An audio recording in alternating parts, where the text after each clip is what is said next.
It has been said that the town of Vermillion, Illinois is cursed. If you were to see what it has become, you might be willing to agree, but the story is rather interesting, even if its truthfulness is in question. Like so many things that happen around these parts, it goes back to a story about Native Americans. The tale goes that the town of Vermilion was on the fast track to becoming one of the biggest cities in the state. That much is fact, though, as there was even a time when the city became the capital of the state of Illinois. Sitting right on the Mississippi River, Vermilion was a transportation hub for steamboats, and there was a thriving community. In that community was a wealthy man who ran most of the town. He had a daughter, and that daughter was willful and wouldn't listen, and she fell in love with a Native American fellow back at a time when Native Americans were called Indians and not respected much by other people. Needless to say, the father did not take too kindly to this, and he forbade his daughter to see this boy again. Of course, like most of these tales go, she didn't listen, and she snuck out, and it was only a matter of time before the father caught them. He then paid to have men come and find the young Native American boy. And do you think he turned him over to the police or just ushered the kid out of town? No, he did not. The father had the young man beaten, and then he was tied to a large log. The young man lay there bleeding, arms outstretched like a religious symbol, and the father pushed the log off into the rushing waters of the mighty Miss. This is where the curse comes in. Reportedly, the Native American boy cursed the town of Vermilion. He said that the river would eventually reclaim the town, wiping it from the face of the map. Whether or not there ever was a Native American boy or not, who knows? But there certainly seems to be an air of doom around the place. I mean, can you blame it? Vermilion was a thriving city, but there came a flood one day and most of the town was washed away. When the Mississippi River receded a bit, it didn't recede the rest of the way. Now there were branches of the river rushing past both sides of the city of Vermilion, essentially turning the city into an island in the middle of rushing river water. We are now a tiny town with rushing water on all sides, technically part of the state of Illinois, but with the only bridge into the place being across to Missouri. So go figure. The town has flooded several times since then. The Ole Miss is one mighty bitch when she wants to be. The last time I remember it being completely flooded was back in '93, and the entire town was covered in something like 9 feet of water. Those of us that were left, just about 30 people at that time, were evacuated. We all came back, and many of us said we would stay here until the island was gone, but most of the young families moved away. These days, there are just 15 of us left. Most of us descended from those founding families from long ago. There are a couple of young folks, but most of us are older, like me. Heck, I'm one of the younger of the older folks, being only in my 50s, and the rest of the town looks like something out of a museum. There's the downtown area with a small store and a restaurant that barely does any business. There's a few houses, and there's even a park, complete with playground equipment, even though there are no kids to play on them anymore. There's also a small city hall, a library, and a church at the far end. It's a pretty town with lots of trees and green grass, but it is also very quiet, with many, many empty houses where there were once families, and the rushing sound of the river never quite goes away when you're outside. People live in fear each spring when the rains come, and wonder if this will be the time when the curse finally hits for the last time and washes the last bit of this town away. I awoke in the absolute darkness of midnight, the night that the stranger came. The weather people had been predicting a bad storm all day. The year before, we had had a drought in the area, and people joked that maybe Vermilion was going to become part of Missouri and join the rest of civilization again. Then came that hard winter with lots of bad snowstorms, one after another, and buried the town in snow. Then came the rains that spring. We all gathered in the diner, and Myrtle and Fred cooked some delicious hamburgers and fries. The rest of us all gathered around and talked about the weather. We talked about whether or not it was time to evacuate again. "It's just a lot of nonsense," said Derek Brixon, the man who currently served as mayor. "They always say it's going to be worse than it really is." "Yeah," said Alice Smithers, clutching her husband Wally's hand. "But we're due. It's been a long time since 1993. "I say we stick it out," I said. "I think we'll have time to get across the bridge and get out of here if the rains are bad." Everyone else sat there for a moment. Outside, the sun was shining down and the sky was blue and it looked gorgeous. But the people who had spent most of their lives living in Vermilion, like me, knew that just over the horizon, a storm could be brewing. We all ate the burgers and talked back and forth, but like most of the meetings we had as a community, it didn't amount to much. It was just easier to go back home and watch the news and the Weather Channel with growing anxiety and worry than it was to actually start packing and moving. So the Weather Channel won out. When I went to bed, it was raining, but it was hardly the deluge. I even opened the window in my bedroom a bit because I liked the sound of the rain when I slept. It was soothing, not pounding and driving the way the sound of the river was. I fell asleep and was dozing when the first booms of thunder came. I awoke suddenly, my eyes wide, staring around the room. It sounded like 1,000,000,000,000 tiny ants, all of them wearing armor, were stomping around the roof and the walls of my house. As I watched the wall in darkness, lightning lit up the room, and I saw everything in my bedroom like a photo negative. This was followed by a booming crash of thunder that seemed to shake the earth. "Damn," I muttered. I got up and out of bed and got dressed quickly. When I made it to the living room, I saw that the streets were already flooding. The rain was coming down in sheets. I hadn't seen rain like it even back in 1993. I felt a stab of worry pierce my gut, and I put on my raincoat and headed out into the rain. I got into my truck, started it, turned on the headlights, and pulled out. Even with the wipers going full steam, it was nearly impossible to keep up with the rain. Each flash of lightning forking across the sky lit up the darkness. Vermilion was not a town filled with streetlights, so it got dark at night. Each stab of lightning pierced to the back of your eyeballs. By the time I got to Fred and Myrtle's, it looked like everyone else had beat me there. That figured. I was notorious for being a heavy sleeper. I could see that they were worried. Amy and Clyde, one of the younger couples, had apparently already packed up their belongings because their SUV was filled to overflowing with things. The other cars were also probably packed to overflowing. Everyone looked worried. I walked out in the pouring rain, which felt like it wanted to pound down anything that moved like a fist, and ran into the diner. The bell over the door sounded, just as another blast of thunder rocked the ground and the building around us. I shook off my raincoat and hung it up on a rack near the door. I tried on a smile. "Well, who wants to call me wrong first?" I said as I made my way to the booth. I got a few laughs out of that, but most everyone was grim. "We were just discussing who was going to go up there and wake up Martin," Derek said. "We were just about to head over to the bridge and get out of here. The Weather Service has officially issued a flood warning for this area, and it looks like the rain ain't gonna stop for about 24 hours. We need to get out of here while we can." I nodded and then sighed. "Yeah, I guess you're right, Derek. We'd better all head for the bridge before it's gone and we have to call in the National Guard." Everyone sat quietly for a moment.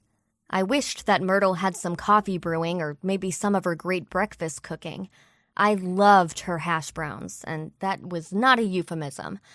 However, Fred and Myrtle had apparently locked up and were ready to go. As for me, I had a sister over in Missouri who would probably be expecting me, and I had moved stuff over there years ago just in case these things happened. I kept thinking I might just move out of this place and move to the land again. but it was hard to leave the place where you grew up. After a moment, we all got up and headed for our cars. The rain was still coming down like a waterfall, and Derek took the lead. I was somewhere in the middle, behind Amy and Clyde. The rain was even harder than it had been earlier, and it was so hard to see more than a few feet in front of the cars. I was worried that the river might already be rushing across the bridge. We were headed towards the bridge, just out of the downtown area, when the sky to the west erupted in light. It was brighter than the lightning itself, and the flash extended up over the trees and the houses. A second later, the ground beneath us shook so hard that all of us slammed on the brakes.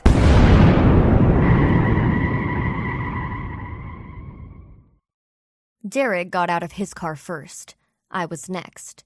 Then Wally Smithers came, and Clyde followed. We all made our way towards the front of the line. Derek was peering ahead into the rain like he could see anything.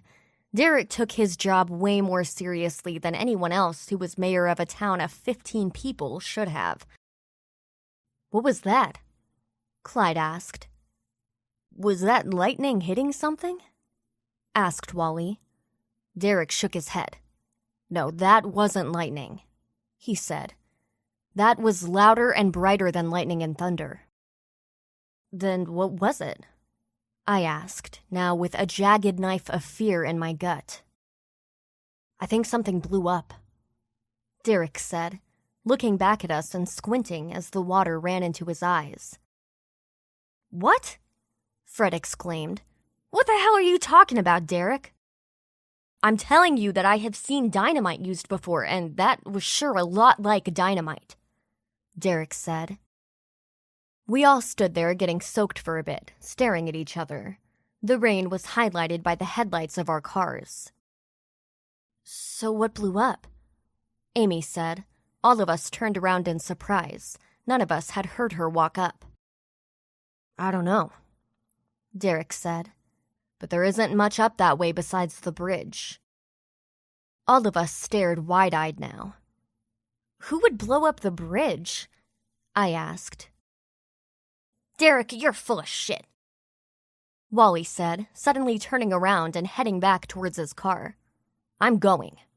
"Wait a minute, Wally," Derek yelled. Just then, another boom of thunder hit.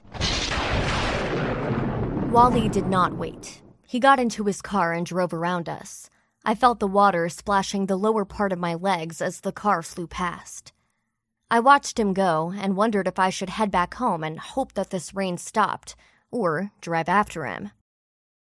"Well, let's go," Derek said, and he headed back towards his car. With that, it was decided. I got back into my truck and I turned up the heat. I was soaked to the bone and I was shivering. I had a feeling that the shivering was not because of the weather. We made our way up to the bridge. When we got there, driving in a single-file line, Wally's car was there, parked off to the side. It took me a moment to realize that Wally was standing there staring off into what was the Mississippi River. It took me another moment to realize that he was staring off into the darkness where the bridge should have been.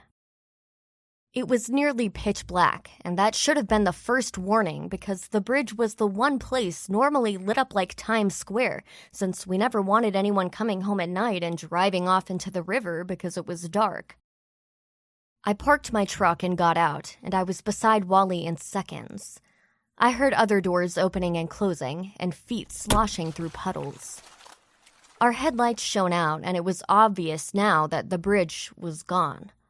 The river itself was angry and rushing past, but it was still below the flood stage. In other words, the bridge had not gone out because of the river. "Who would do this?" Wally asked, and he looked at me. I saw fear in his eyes. "I have no idea," I said. "Was everyone at the diner?" Derek asked.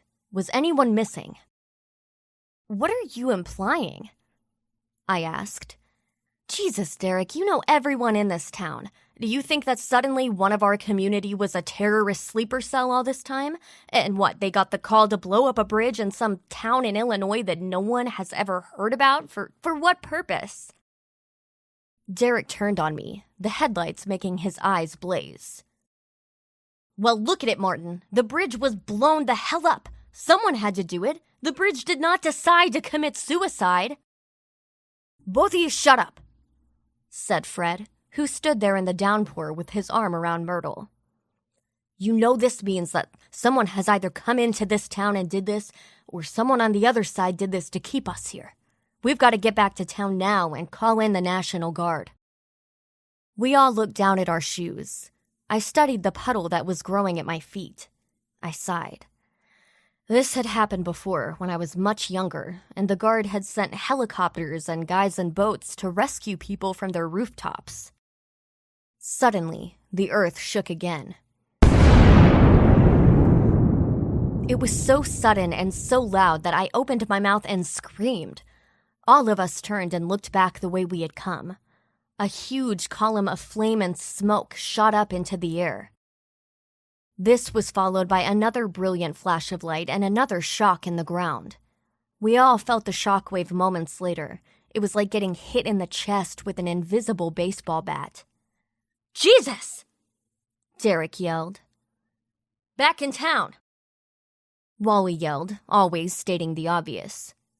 "What the fuck is going on?" Amy screamed. I began to run. I didn't want to stand around and stare at these people any longer. I bolted for the truck and got in. I saw that the others were running as well. Just as I got the car turned back around, the horizon lit up again and there was more smoke. I could see that, despite the rain, there were fires burning ahead. They wouldn't last long, but they were burning intensely right now, and smoke was billowing. We all drove far too recklessly back into town. The entire downtown area was ablaze. I pulled my truck off the road at the small park just west of the town square. The diner was blazing. The church was devastated. The white steeple that was a hallmark of the town was gone. The city hall blazed away. Debris was scattered in the street. The street itself looked as if it had buckled from the shock waves. I stepped out into the rain again. Just like at the bridge, I heard the other car screeching to a halt behind me. I felt fear. I felt true fear close around my heart and stab me in the gut. The town blazed and smoke filled the air. The rain still pounded down, but there was apparently enough dry still inside those buildings to keep burning. Maybe a gas line had burst. Whatever it was, the sky was lit with flames, and smoke filled the streets, obscuring much of the area. "What is this?" Derek yelled. He stood in the street with his hands by his side and his legs spread. "Who did this?"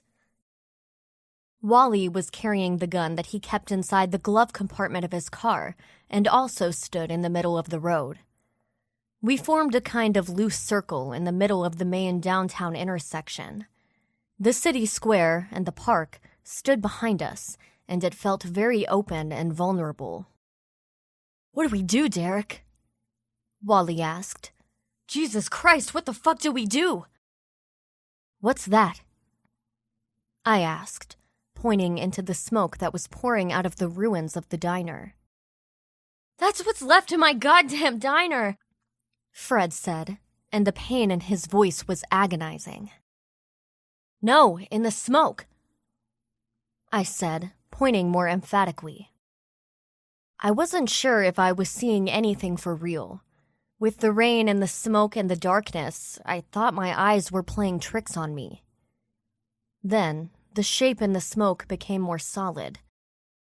It was a shadow, the absolute absence of light, moving through the smoke. In fact, it was as if the figure was forming from the smoke itself, like he was the smoke, or the smoke and fire were part of him. He came down the middle of Main Street like he owned the road, like he had no fear. He was huge, a hulk of a man who, as he walked, seemed to absorb the light. The smoke parted in his wake, and he walked towards us. As he came closer, his features, his clothes, gradually came into focus. He wore a long black coat, like a duster. It hung across his massive shoulders and down to his ankles. It moved like something alive around his legs. He wore a large, wide-brimmed hat across his eyes and across his face. His boots clacked heavily against the pavement. He wore black gloves on his hands, and his hands looked like a gunslinger's. Hung at his side, fingers spread like they were ready to grab guns hung low on his hips. Across his chest and hanging at his side was a large bag of some sort, and I immediately knew that this was the bag that had contained the dynamite he had used to blow the bridge and the town. "Hold it," Wally said, raising his pistol. "Hold it right there, you son of a bitch! I will shoot!" The man stopped. I felt rooted to the spot, as if my legs could not possibly move even if I commanded them to. I had never felt such fear. I looked to my left and saw that Derek was as wide-eyed and terrified as me. No one moved. The stranger had his head down for a moment, and he might as well have been a statue. Then he slowly raised his head. The light from the fires and our headlights caught his face, and I gasped. His face was smooth and pale. He appeared very young, but gave off a feeling of a creature that was older, perhaps, than time itself. He looked at us with eyes that were beyond dark. They were like black holes, absorbing the light around us while simultaneously piercing us with cold. And he looked from one to the other, taking each of us in, marking us. His lips were almost purple, like a corpse. I could also see tufts of white hair poking out from beneath his black hat. I got the feeling of a gunslinger again. When he was done looking at all of us, he smiled, and even whiter teeth peered at us. He set his bag down at his feet and looked at us again. "Then shoot," he said. His voice was not deep or loud, but you felt it in your bones. Wally fired. He did not hesitate. He was not a great shot, but he was close enough to empty the pistol into the man's gut. Even when the 6 shots were done, Wally kept pulling the trigger.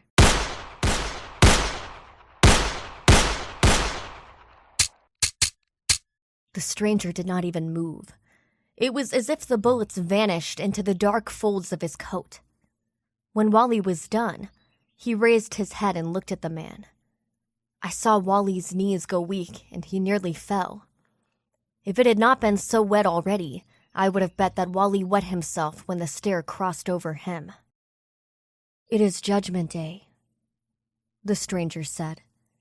His voice was not angry or filled with emotion.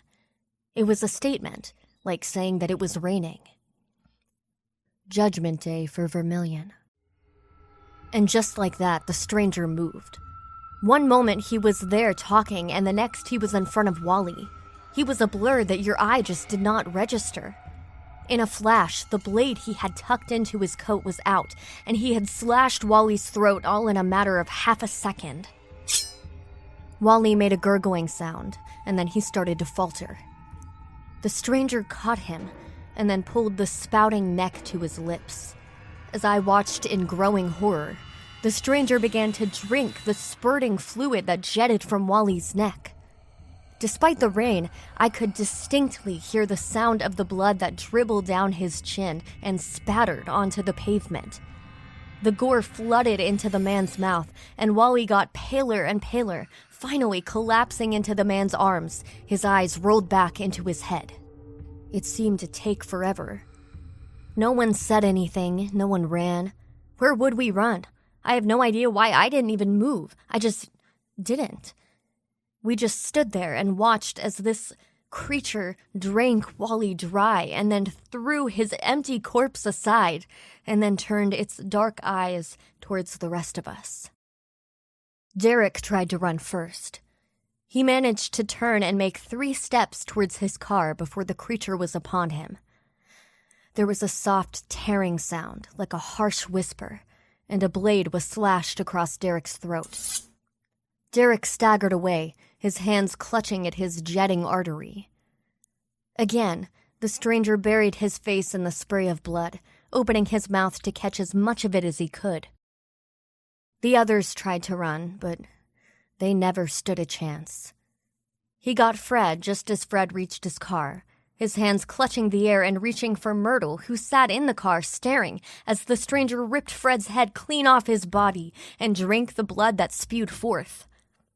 Myrtle was next, and the man punched his hands straight through the window and ripped her windpipe out with his bare hands.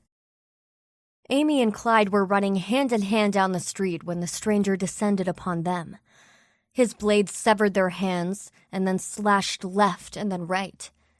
More blood jetted into the rain, and the stranger drank what he could before moving on. He moved like a blur, from person to person, slashing, cutting, tearing. And I stood there in the middle of the intersection, unable to move.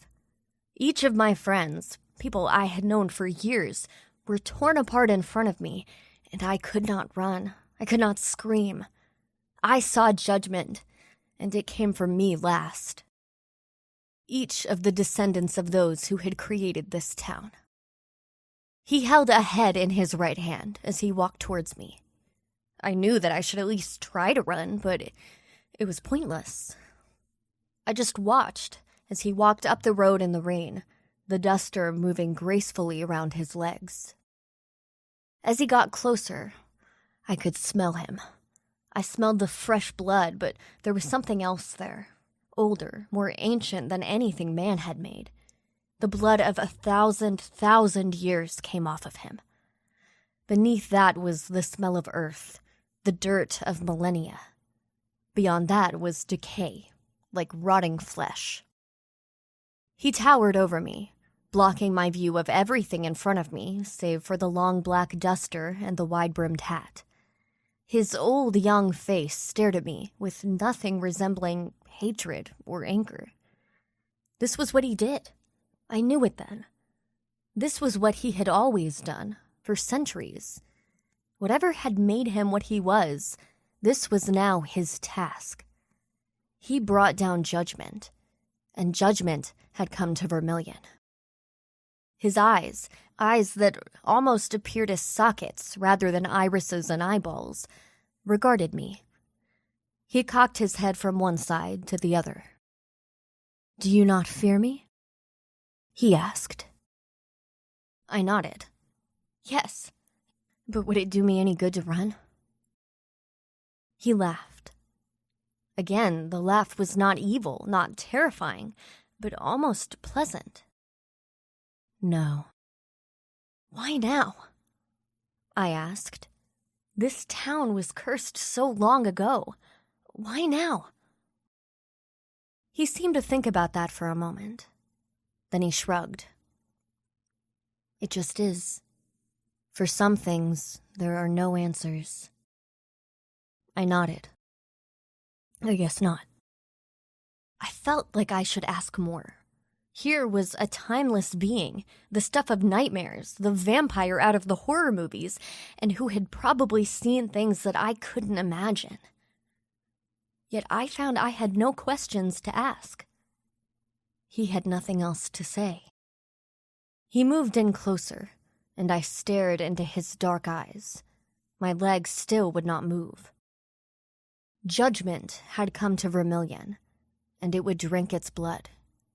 Then the waters would come and wash all of us and what remained of the town away. Who was I to try and deny that? I barely saw the blade.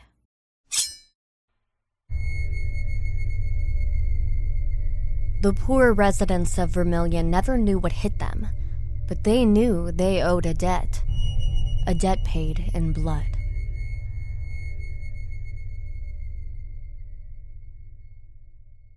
You've been listening to When the Night Comes Out, a horror anthology podcast with stories by Bryan W. Alaspa and narrated by Allie James. For Bryan's work, visit his website at www.bryanwalaspa.com or visit Amazon.com for his books of fiction and nonfiction. Be sure to listen to Allie's work on Facebook at Allie